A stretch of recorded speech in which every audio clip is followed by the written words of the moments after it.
Okay, so it says we are live, but are we live? Let me see if I can find on my phone. Yep, looks like we're on screen and ready to go. All right. So today is December 22nd. Tomorrow I'm going to go visit my mother. I didn't get to go visit my mother last week, so I'm going to go visit my mother. I'm going to make sure I visit my mother this week. And I'm supposed to go over and visit her again on Christmas Day. So there's not going to be a video tomorrow, and there's not going to be a video on Christmas Day, but I am planning on doing a video on Christmas Eve.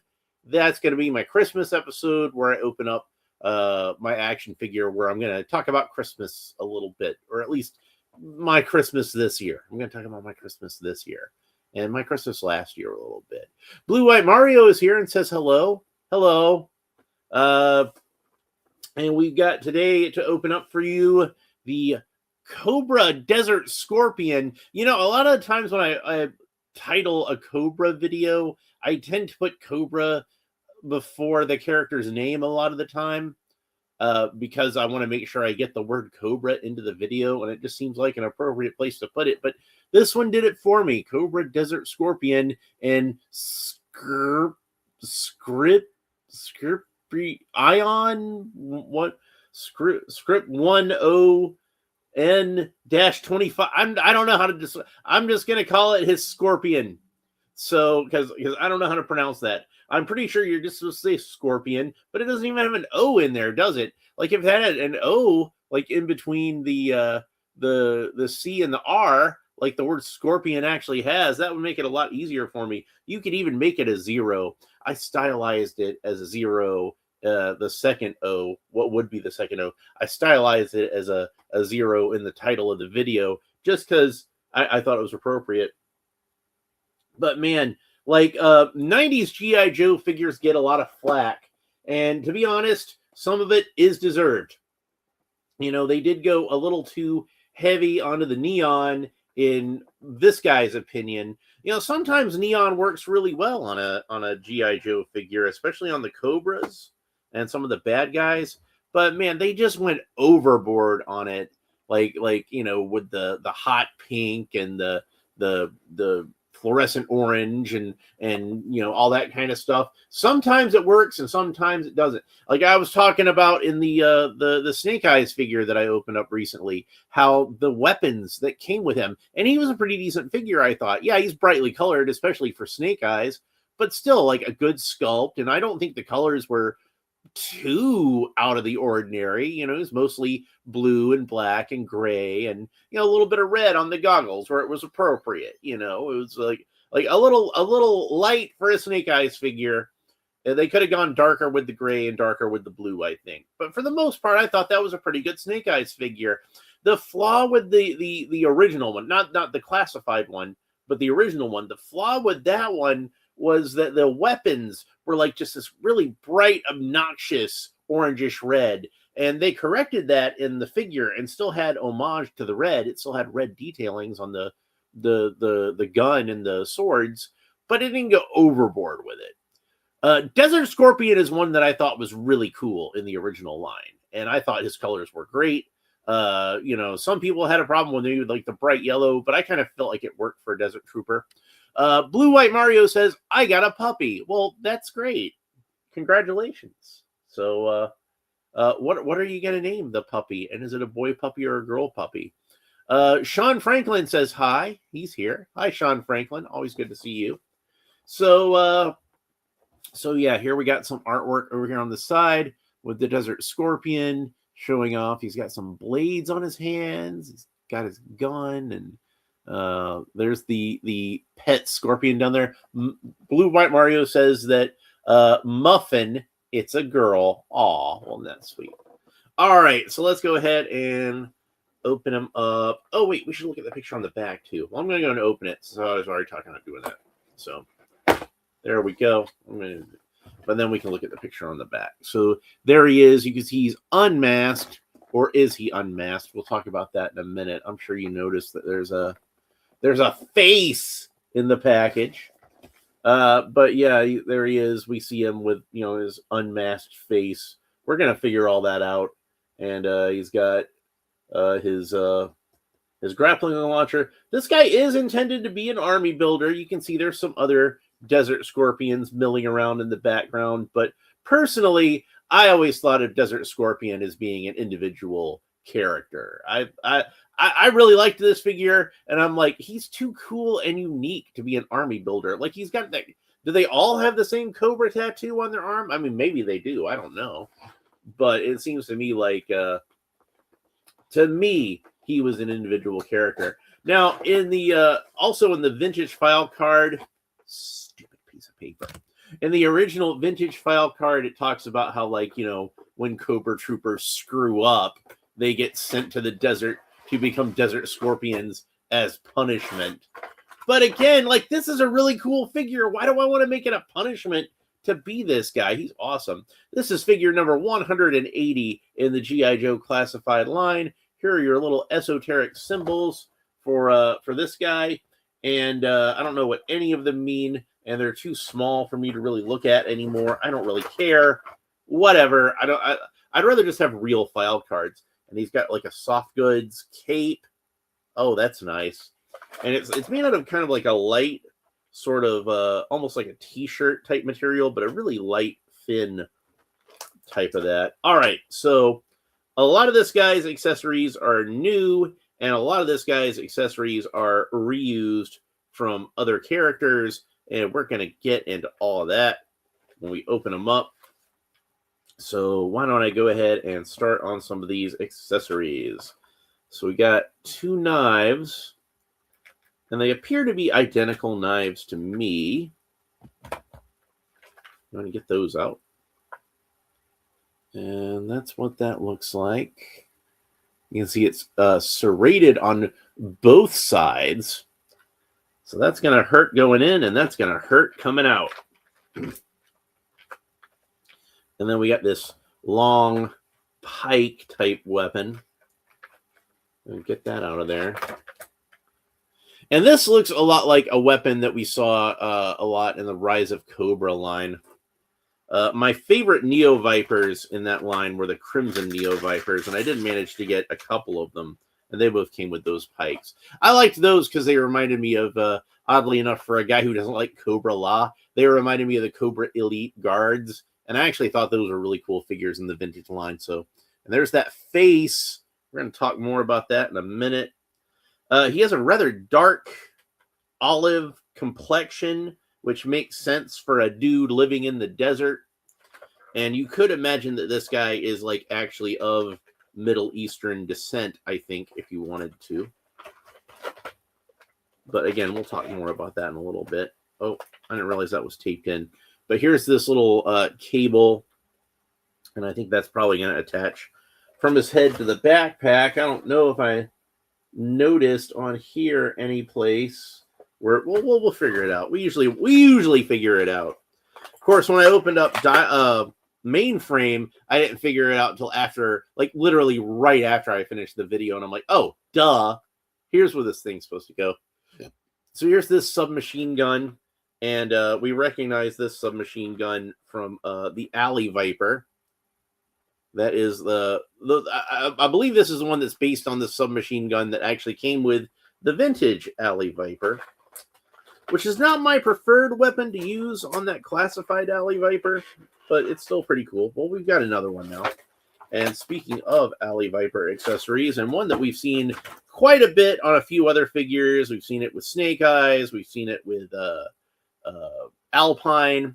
And I kind of feel like it's most appropriate for Alpine because, again, it's the one the vintage Alpine figure came with. This grappling hook gun. But it does have something a little different about it that we have not seen on one of these grappling hook guns thus far.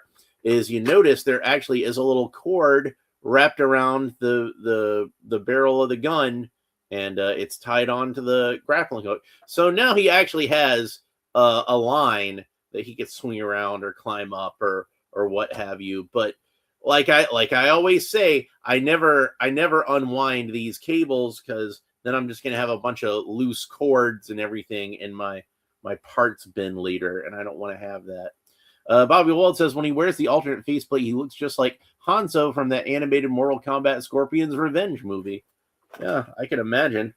Well, we'll see once I get him put together. And then there's this backpack.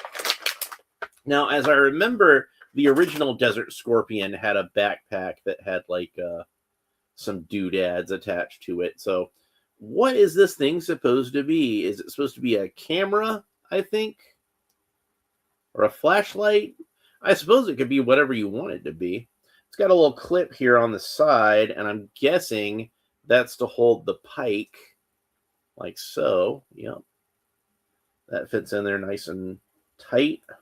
I don't know if any of the other weapons would fit in there, but we'll go ahead and try it. Seems like if I was going to clip the submachine gun in there, the best place to do it is the scope. And wouldn't you know, there we go. Fits in there just very nicely. So you can use it to tote around the pike or to tote around this submachine gun. Or let's try the grappling hook launcher and see how well that works. So again, I'll start with the scope. I'll try the thicker end first. There we go. So he could carry around like one of his weapons on this backpack. Maybe the smaller end might work better because I don't want to stretch that clip out too much. So he can carry, he can carry around any of these weapons on his backpack. So that's nice. Bobby Wald says, I tried putting that backpack on Shadow Tracker so he can look even more like Predator. Hell yeah. But then he says that it doesn't work well with this hair. So that's too bad. But yeah, like that's a good thought too, is maybe if you could get a second one of these, you could maybe take this arm and put it onto a backpack where it like is a little wider, and maybe that might work pretty well. Like if you remember the old Pursuit of Cobra line. Oh, and you can kind of fold this up, so I guess it can be in storage. I guess it would kind of bump into his back a little bit, but if you're careful about it, it might work. But yeah, the old Pursuit of Cobra line, I'm pretty sure that entire jungle subset of figures was supposed to be an homage to Predator, where it's kind of obvious that the Pursuit of Cobra version of Recondo is based on Jesse Ventura in Predator. And likewise, that version of Spirit looks an awful lot like Billy. And, Duke, I guess, would be the Dutch character in that, even though I think that Duke figure is a little skinny to be representing Arnold, but whatever. All right, so let's go ahead and get the Scorpion out of the package. SKRP10N-25, and he's in two parts. His tail is a separate piece. It's on a ball joint, so we can go ahead and pop that on there. I said we can go ahead and pop that on there. Oh, please don't be the sort of thing where I'm going to have to go get a hairdryer. There we go. All right, and it looks like it's ball jointed in some other places too.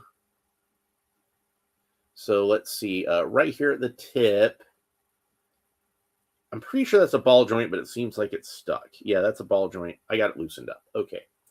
So, and then there's one here, one here, one here, and where we actually plugged it in. So that tail is like jointed every which joint, where the, right to where it actually attaches into the body. And then that last joint of the tail that was actually attached to the body, that one's pretty solid on there. So, and then he's got the two front legs with the big pincers on them. And then those are articulated, again, ball joints, so you can move these around any which way.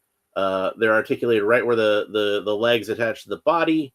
And then there's another ball joint here, right at the pincers. So you can move those around any which way. All these legs appear to be ball jointed. So there we go. So that's the articulation on his pet Scorpion. And see, that's another thing that leads me to be like, this guy shouldn't be an army builder. This guy should be an individual character. Because you're telling me each one of the Desert Scorpions has his own pet Scorpion. Like, really? And this is something that came with the vintage figure, although it wasn't articulated at all. It was just a solid black plastic scorpion that probably a lot of kids lost in their backyard when they were playing with it. Blue White Mario says, my puppy, she is my daughter. Aw, well, that's nice. I'm glad you're happy with your puppy. I'm sure you will be a very good parent to the puppy, I guess. I don't know. I'm old-fashioned. I would say the puppy's master. But people don't tend to like to say master in that context anymore. So, but that's the way it used to be, the dog and the master. That's how that would work. But they don't do that anymore. I guess I have a slightly more formal relationship with my pets. But I don't have any pets right now, unfortunately. I would like to have a dog, but I'm too busy with a lot of things in my life. I would not be able to give the dog the attention that he or she deserves, unfortunately. So no puppy for me at the moment. So he's got a few soft goods here that are worth noting. The cape, I already mentioned, yes, soft goods cape. And he's got a little soft goods Havelock on his helmet. Now, let's see how this helmet works. I'm going to... now, the original figure didn't have a cape like this. He did have, however, a soft goods Havelock, which was, as I recall, a darker shade of brown than this. This is a fairly light shade of brown. One might even say tan. But that original one, it was a fairly dark brown. And it was that kind of almost sort of plush material. I've heard it referred to as a toy knit, but I've never been able to find any of it at the store or anything. But it's the same kind of fabric that they use to make like Luke Skywalker's cape, the Jedi Luke Skywalker and the Return of the Jedi line, and that sort of thing. Both like the Imperial Guard, his fabric cape. No, Blue White Mario, I'm afraid I don't have any pets right now, but maybe one day, maybe when I can have a little more time to properly care for a pet. So you can kind of pull this up as a hood, but I don't know if it's really intended to do that. I think it's just supposed to look like fabric that's just kind of loosely wrapped around his neck. Maybe somebody else has more successfully pulled this over his... You can pull it over his head as a hood. But again, it looked like more like to me like it's just supposed to be fabric that's kind of wrapped around his neck. But then he has the Havelock, like I said, that the original one had. And he's got the same sort of radio antenna on the helmet that the original one had. And of course, that one was just the same hard plastic that the G.I. Joe heads are usually made out of. So it would break off like pretty easily. This one is a much softer, more rubbery plastic, like the G.I. Joe classified figures actually are usually made today. So it doesn't seem like it's going to fall off as easily. Now I'm looking at the package here, and it looks like this visor is still attached to the head, but it looks like the whole faceplate is supposed to... yeah, that's removable. And underneath we have creepy robot face. So I'd seen where somebody said it was odd that they had this design that it was a mask that goes over instead of... but no, it doesn't actually go over his actual mask. You replace it. So he can take off his faceplate. And I don't care if this guy is intended to be an army builder. This guy is not an army builder. It's like he's got a unique face. You tell me all the Desert Scorpions all look exactly like this. I don't buy that. I don't buy that at all. That is way beyond my suspension of disbelief. Desert Scorpion in my G.I. Joe universe, and I'm going to be adamant about this, Desert Scorpion in my G.I. Joe universe is a unique soldier in the Cobra Army, not an army builder. This guy is not an army builder. I would not army build this guy. He's one guy. He's one guy. Desert Scorpion. That's his code name. He is Cobra's desert expert.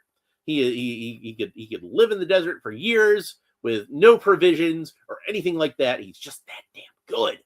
So Yeah, this is probably like the same arms that we saw on Zartan before, and uh, the recent Snake Eyes that I just opened up. Like, well, Zartan had like armbands, didn't he? Well, it doesn't really, like, it's the same. It's the same as Snake Eyes, I think, at least.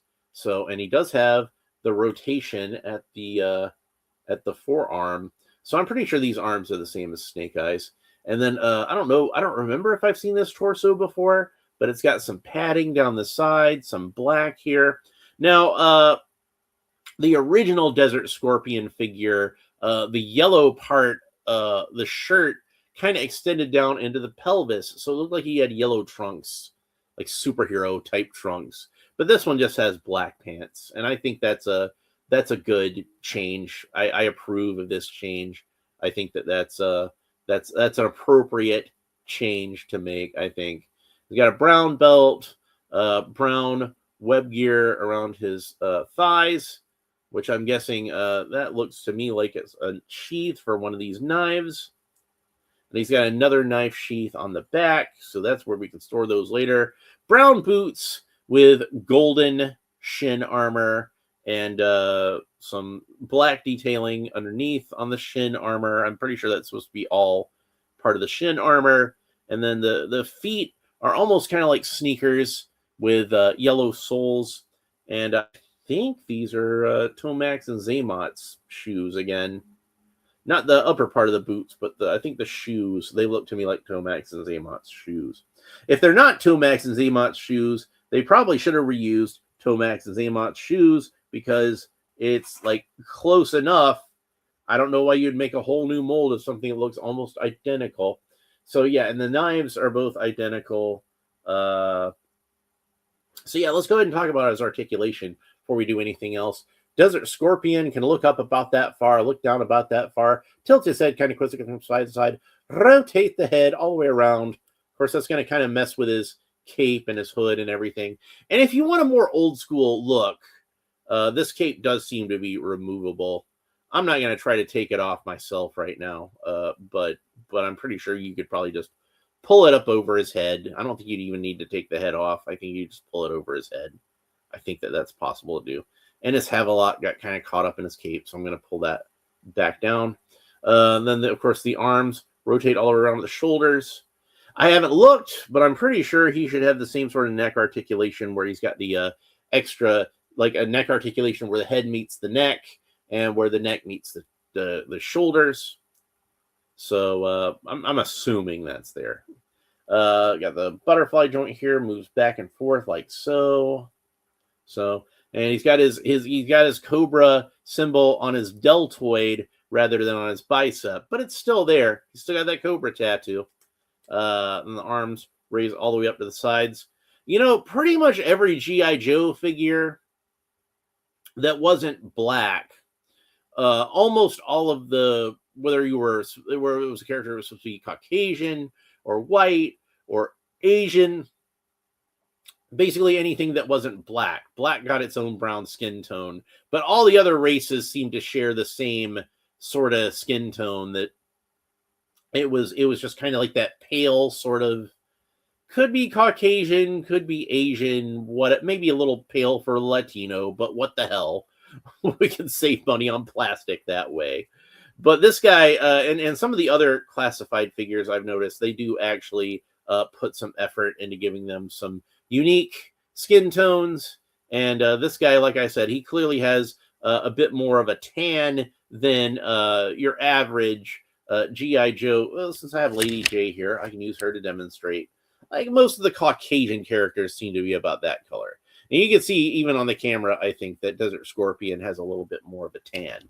And like, that could be he's a Caucasian guy who's just been out in the desert for a while. Or it could be that he's Middle Eastern, which to me would make sense. Or it could be, you know, maybe he's Hispanic or Latino, or, you know, from India. I don't know. Like, this is a blank slate of a character. We can make him whatever ethnicity we want to, I think. And like I said, since he's a guy who lives in the desert, I figure he probably is from the Middle East. That's going to be my interpretation of that. You can call that stereotypical if you want, but whatever. It just makes the most sense to me. Now, that having been said, that doesn't necessarily mean that he's like an Arab. He could be like Israeli or something. But he's a darker skinned guy. He's a guy who at least lives in the desert, is what I'm saying. So, but hey, like I said, kind of a blank slate of a character. You can make him whatever you want. Maybe this is a guy who was born in North Dakota and just hated the cold so much that he moved to the desert and thought it was awesome because he didn't have to deal with cold anymore. I'm pretty sure that's an actual character in GI, like was it Sub-Zero or something? One of the GI Joe Arctic Troopers actually had that as like a background story. Anyway, let's get back to this articulation. So he's got the bicep swivel, bicep rotates all the way around. He's got double jointed elbows. That's about the range of motion you get at the elbows. And then the like I said, there's a rotation at the forearm, a forearm cut, a glove cut, if you will, that rotates all the way around. And these do look to me, this one's kind of stuck. Well, I don't want to force it.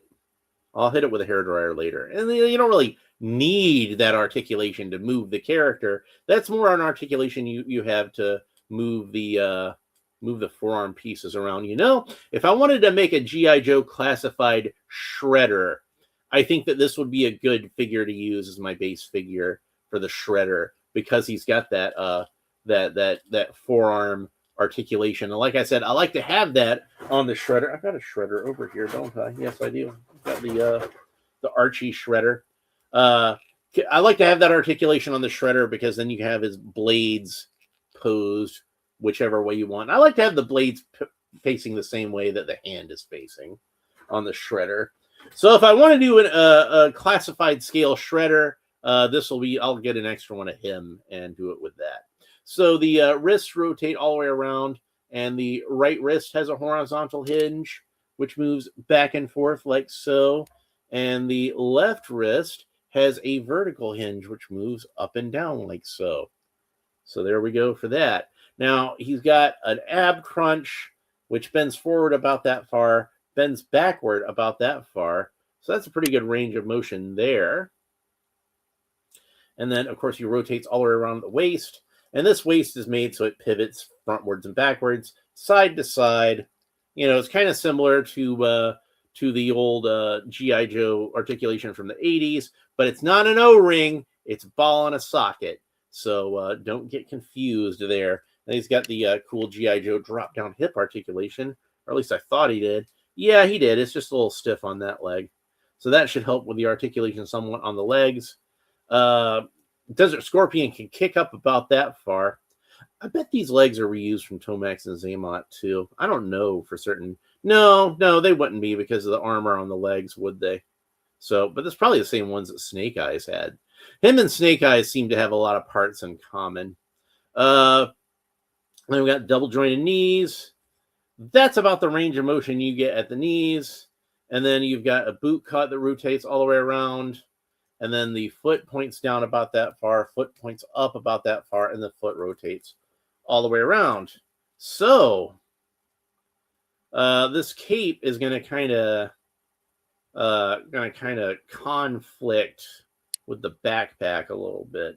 I'm going to go ahead and, before I do anything else, I'm going to take the human face off of him again and put the masked face onto him.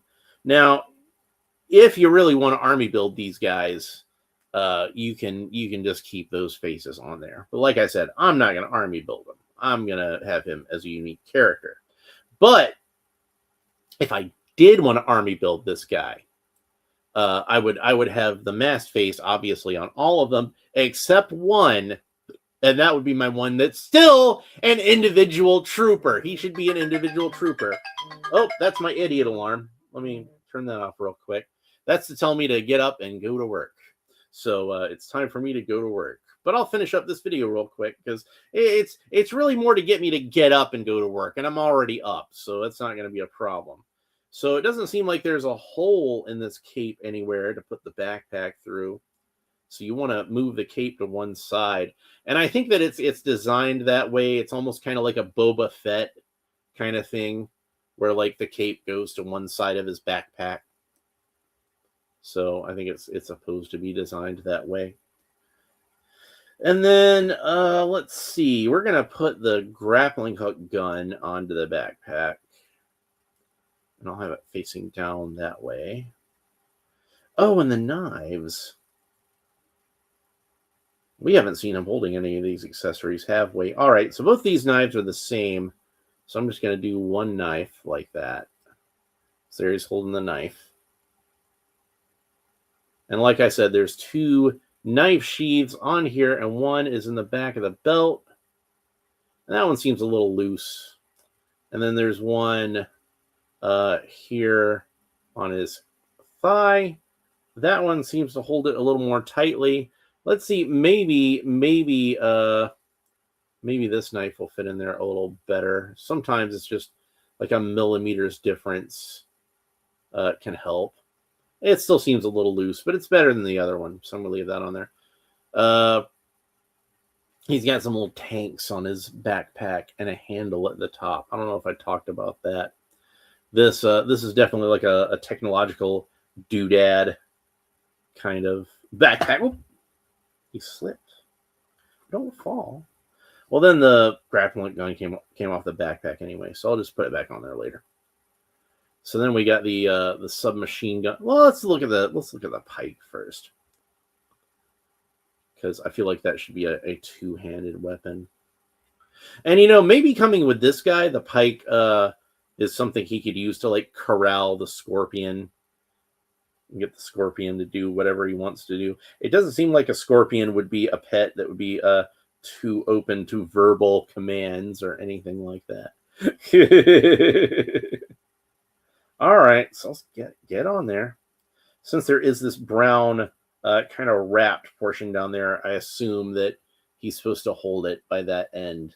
But there he is with the pike in two hands. And then there's these little claw thingies. And those look like they grasp by the hands. And these are like, kind of ninja type weapons that we see with ninja characters. A lot of the times in G.I. Joe, they'll have these sort of claws that attach to their hands. Storm Shadow gets these things a lot. And also, it seems to me like if they actually made a figure of Overlord, they could use these hands for those. And I also made my own figure of Overlord. I think I have a short about it on here somewhere. Overlord being a very obscure character, I kind of figured, it'll probably be a while before they get around to making an Overlord figure. I'm probably safe making a custom of this. But this makes me think that they're probably going to do Overlord at some point in the future, that they probably have plans to do him already. And honestly, you could make Overlord with this figure. I think that this figure would work really well as a repaint to make Overlord. All they'd have to do is make a new head for him, really, and not this breastplate. They don't. Overlord didn't really have a breastplate, but just like kind of an orange sleeveless T-shirt. It was the 90s, so. But yeah, I think that they could probably reuse most of this body for Overlord and just make a new head for it. And then the submachine gun. Neither one of these guns looks very much to me like the gun that came with the original Desert Scorpion. In fact, the original Desert Scorpion, his machine gun had a clip that went on the top of the gun, and this one goes in the back. Because again, it's that Alley Viper gun, and it does have that handle at the front of it, so you can get him into a two-handed grip with it. So that's pretty cool. And and yeah, so that's pretty much it for how he holds his accessories. Oh yeah, we got this hose. We got to figure out something to do with this hose. So there is a hole in the helmet, and I would imagine that means that there's a hole in the backpack. And of course, it's on the opposite side of his helmet from where it is on the backpack. I don't know why Hasbro always wants to find like the most awkward places to put these hoses. It's got to make it difficult for this guy to turn his head. Now, I'm having a hard time getting it into the head here. But oh, I see. That's not a hole. That's a peg. That's why I'm doing it wrong. Okay. Sorry, my eyes were playing tricks on me. So it pegs. There's a peg on the backpack. So it goes into the backpack that way and then goes into his helmet that way. So that's that whole communications relay thing. And if this is a camera, I suppose he can use the mask to kind of, he can look through the camera with the mask. So that's kind of cool. Again, this is like a lot of really cool, unique accessories to have on a guy who's supposed to be just an army builder. So in my continuity, this guy's an individual character. He's not an army builder. So, but that's just what makes sense to me. And you might have a completely different. You might be just very hardcore. Nope. The file card is absolute canon. These are a bunch of losers that got sent to the desert as punishment, and they suck. But it's like I can see that being, if Larry was the guy who wrote that file card, I can see him laughing as he was writing it and writing this joke file card. And it's the sort of thing he does with characters, like the Leaky Suit Brigade with the Toxo Vipers. But for me, that makes sense with a guy who's like hazardous waste disposal to be a punishment. But no, I want a guy who's a badass desert trooper. I want a guy that, like, when Dusty sees him across the desert, he's like, oh, it's that guy again. Like, these guys are enemies. They've been up against each other a few times. And Dusty is like, no. This is a guy we got to take seriously. These aren't your typical desert vipers. This is the desert scorpion. He is just a hardcore, BAMF. Like we do not want to mess with this guy. So make sure you're watching your back. Oh, and hey, I can have the iguana with him too. I think that works pretty well. I just pretend like it's not Serpentor when I have him with Desert Scorpion. So anyway, that's pretty much it for Desert Scorpion. Really cool figure. I do appreciate the fact that they acknowledge the Scorpion from the original figure. But honestly, I could have done without this. I think I don't really need this. It's nice to have it, but I don't really need it. You know what I mean? Like, if they'd have made him just like a standard figure, I'd have been really happy with this. And maybe I would have just like went to like where they have the little plastic animals at Hobby Lobby and seen if they had a little plastic scorpion to hang out with them. But I might be in the minority on that. I don't know. But the figure itself is really cool. And I would not mind if they re-release this guy just without the scorpion. And then I might consider army building him. But again, if I did that, I would take this individual bearded face and use that to represent the main Desert Scorpion character, and that would be what I would do. So, but anyway, that's it for Desert Scorpion. I hope you enjoyed this video. If you did, please make sure that you like and subscribe and all the fun YouTube stuff down below. Like I said, my next episode is going to be on Christmas Eve, and if you want to make sure you don't miss that one, liking and subscribing and hitting the little bell and all that kind of stuff, that's the best way to make sure you don't miss that. I'm going to warn you guys in advance. It's going to be kind of a sad episode, but I don't want you to be too sad about it. I want you to take something positive away from the story that I'm going to be telling you. Is the pincer itself articulated? I didn't notice before, but the pincer itself is articulated too, by the way. So, but yeah, it's going to be another G.I. Joe character, but one that I feel like is appropriate for me to talk about this Christmas. It's not a particularly Christmassy character.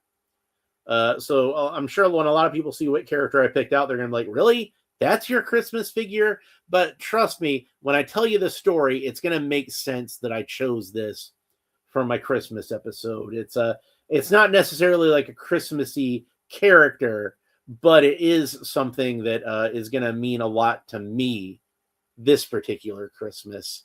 And it's just some stuff I got to get off my chest and some stuff I got to kind of talk about. And anyway, that's it for this episode. Hope you enjoyed it. We will talk to you next time. Have a good one. If I don't see you before then, Merry Christmas. Talk to you later. Bye.